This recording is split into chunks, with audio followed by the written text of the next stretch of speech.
सावन मास में देश ही नहीं बल्कि विदेश से भी लाखों की संख्या में श्रद्धालु काशी विश्वनाथ धाम दर्शन के लिए आते हैं। वहीं इस बार भी 30 जुलाई से सावन मास की शुरुआत हो रही है, जिसको लेकर के काशी विश्वनाथ मंदिर ने अपनी पूरी तैयारियां कर ली हैं। आपको बता दें कि हर रोज लाखों की संख्या में श्रद्धालु काशी विश्वनाथ आते हैं, जिसको लेकर के आप दिखाइए तमाम बैरिकेडिंग से लेकर सुरक्षा व्यवस्थाओं के इंतजाम कर दिए गए हैं। इसके अलावा श्रद्धालुओं से कई सारी गाइडलाइंस भी जारी की गई है कि इस बार दर्शन में आपको किसी भी तरह की नुकीली वस्तु नहीं लानी है। यहाँ तक कि काशी विश्वनाथ अब नो प्लास्टिक जोन हो गया है। जो कि लोग प्लास्टिक के लोटे जलाभिषेक के लिए लेकर आते हैं, उनको मना कर दिया गया है, आप लोग उसको ना लेकर आए। उसके अलावा आपको बता दें, मैदागिन चौराहे से लेकर 4 नंबर गेट तक यातायात व्यवस्था भी इस बार प्रभावित रहेगी। और सबसे महत्वपूर्ण बात, इस बार VIP दर्शन पर पूरी तरीके से प्रतिबंध लगा दिया गया है। किसी भी प्रकार का स्पर्श दर्शन या VIP दर्शन नहीं देखा जाएगा। और तमाम चीजों की जानकारी मंदिर के CEO विश्वभूषण मिश्र ने हमें दी। आइए दिखाते हैं आपको वीडियो में उन्होंने जानकारी क्या दी। श्री काशी विश्वनाथ विजय तेतराम, जो भी हमारे अधिक श्रद्धालुओं की संख्या वाले पर्व होते हैं, चाहे महाशिवरात्रि हो, चाहे श्रावण हो, चाहे कुंभ का प्रवाह हो, चाहे उस समय जो हमारा अमावस्या के स्नान होते हैं, तो उन सभी के लिए एक SOP आप जैसा जानते हैं बनाई गई है। वर्ष 2024 में सेकेंड हाफ से ही लगातार वो SOP ही प्रयोग में लाई जा रही है। और सभी जो भीड़ के समय रहे हैं, जो भी अधिक श्रद्धालु संख्या के समय रहे हैं, उसमें बिना कोई अनटूवर्ड इंसिडेंट हुए उस SOP के माध्यम से हम लोगों ने लोगों को एंड टू एंड दर्शन कराया है।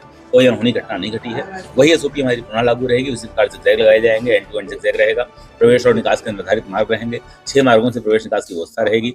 लोगों के लिए एंड टू एंड जो है वो कैनोपीज लगाकर, या हमारे जो जर्मन हैंगर्स हैं और जो अलग सिंथेटिक फाइबर का जो हमने टेंसाइल स्ट्रक्चर लगाया है, उसके माध्यम से लोगों को छाया की सुविधा उपलब्ध कराई जा रही है। पेयजल के अलावा जो श्रद्धालु आएंगे उनके लिए ग्लूकोज की व्यवस्था रहेगी, ORS की व्यवस्था रहेगी, खोया पाया केंद्र बनाए गए हैं, मेडिकल हेल्प डेस्क की व्यवस्था बनाई गई है। इसके अतिरिक्त यह अपील बार बार जारी की गई है, कृपया प्लास्टिक की सामग्री लेकर धाम में प्रवेश न करें। यह अपील बार बार जारी की गई है कि दर्शन में समय अधिक लगता है। श्रावण मास में बहुत बड़ी संख्या में दर्शनार्थी आते हैं, तो कृपया खाली पेट न आए, क्योंकि लंबा समय लगने पर लोगों के फेंट होने की समस्या होती है। और बार बार यह भी अनुरोध किया गया है कि अपने ठहरने के स्थान पर, रुकने के स्थान पर, अपने घर पर, सराय में, होटल में, रिश्तेदार के यहाँ, जहाँ से भी आप आ रहे हो दर्शन करने, वहाँ पर अपना मोबाइल, स्मार्ट वॉच, कैमरे वाला जो चश्मा होता है, पेन और धातु की अन्य नुकीली वस्तुएं छोड़कर आए। इनके साथ यहाँ प्रवेश संभव नहीं है। बैग लेकर आए, बैगेज काउंटर उसमें संचालित नहीं होते हैं। तो सभी के सहयोग से, काशीवासियों के सहयोग से, आप मीडिया बंधुओं के सहयोग से यह पूरा जो हमारा पर्व है बहुत अच्छी तरह से यह भी व्यतीत होगा और इसमें भी कोई अनहोनी घटना नहीं घटेगी। बहुत उत्सवपूर्वक यह पर्व संपन्न होगा, ऐसा हमें विश्वास है। लोटे वाले क्या है? लोटे का क्या मामला? प्लास्टिक पहले से बैन है, आप जानते हैं, गत वर्ष ही बैन कर दिया गया था और तब से एक भी इंसिडेंट नहीं हुआ है कि प्लास्टिक लेकर किसी व्यक्ति ने यहाँ पर प्रवेश किया हो। लेकिन अभी श्रावण मास के ठीक पहले, आज सोमवार है पहला, श्रावण मास से पूर्व संध्या का सोमवार मान सकते हैं, तो आज कुछ लोग आए थे जो बाहर के जिलों से आए थे और वो प्लास्टिक के लोटे में दूध या जल लेकर आए थे, कि हम इतनी दूर से लेकर आ रहे हैं, तो उन्हें वहीं पर बदल कर ग्लास दिया गया कागज का। तो आपके माध्यम से मैं यह भी करना चाहूंगा कि सभी पूरे देश से लोग आते हैं विश्वनाथ धाम में, तो जो भी आते हैं कृपया अपने घर से प्लास्टिक का लोटा लेकर न चलें।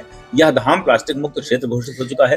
किसी भी प्रकार का प्लास्टिक, चाहे वो पॉलीथीन हो, चाहे वो लोटा हो, चाहे वो कटोरी हो, चाहे वो प्रसाद को रखने वाली दलिया हो, ये सब यहाँ प्लास्टिक का नहीं है। आसपास के दुकानदार जो देते हैं वो प्लास्टिक का देते भी नहीं है, वो स्टील के लोटे देते हैं, वो बांस की बनी हुई जो डलिया होती है उसके भीतर फूल देते हैं, पुष्प देते हैं। तो कृपया बाहर से इस तरह प्लास्टिक का सामान लेकर यहाँ न आए, उसके साथ प्रवेश दिया जा पाना संभव नहीं है। अलग से इस बार देखने को, सुनने को मिल रहा है कि कोई कंट्रोल रूम भी बनाया जा रहा है, जिससे पूरा क्राउड मैनेजमेंट, क्योंकि बहुत बड़ी चुनौती होती है। हमारे SOP का पार्ट है क्राउड मैनेजमेंट के लिए इंटीग्रेटेड कंट्रोल रूम हमारा शुरू से है।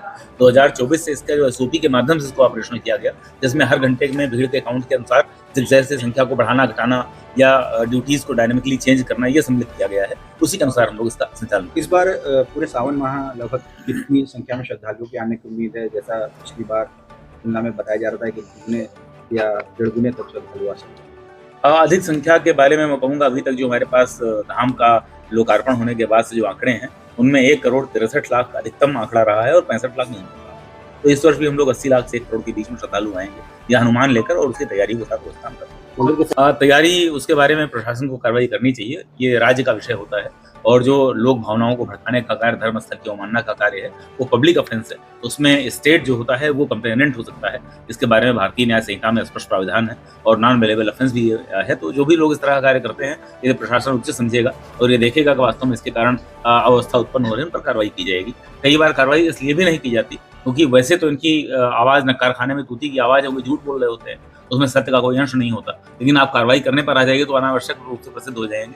तो यह भी एक लिंक समय समय पर हमारी फेसबुक पेज पर, जो न्यास का इंस्टाग्राम पेज है, जो ट्विटर पेज है, जो एक्स पेज है, सभी पेजेस पर लगातार हम लोग लिंक उसका बार बार शेयर वीआईपी स्पर्श दर्शन पूर्णतः प्रतिबंधित रहेगा। इसके लिए सभी सक्षम स्तरों पर अनुरोध भेजा जा चुका है, उनको सूचना दी जा चुकी है कि ऐसा कोई अनुरोध प्रेषित न करें, इसका सम्मान किया जा पाना, समादर किया जा पाना संभव न हो।